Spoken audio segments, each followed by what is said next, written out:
আজকে একটা রেসিপি বানিয়েছি, কি বলবো, কেউ খেয়ে বলতে পারে না যেটা কিভাবে বানিয়েছি আর কি দিয়ে বানিয়েছি।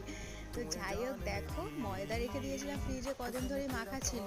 তো সেটা দিয়ে আজকে রেসিপি করেছি। সেটাকে অনেকবার, অন্তত 8 থেকে 10 বার আমি ধুয়ে ফেলে, আর সেটাকেই তেলে আমি ভালো করে ভেজে নিয়েছিলাম। ভেজে নিয়ে তুলে একটু কেটে নিয়েছিলাম ছোটো ছোটো করে।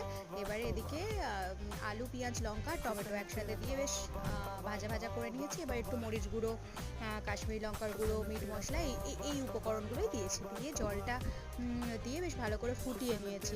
খুব তাড়াহুড়োর মধ্যে করেছি, সবটা ভালো করে দেখানো হয়নি। তো এবার যেই এটা ফুটে গিয়েছে, তার ভিতরে আমি ওই যেগুলো ভেজে রেখেছিলাম ময়দা, ওগুলোই দিয়ে দিয়েছি। দিয়ে ভালো করে ফুটিয়ে নাড়াচাড়া করে একটু নুন মিষ্টি ভালো করে ওপর থেকে দিয়ে নিয়ে, হ্যাঁ, গরম গরম ভাতের সাথে সার্ভ করতে পারো। এগুলো রুটি পরোটার সাথেও খুব ভালো লাগে।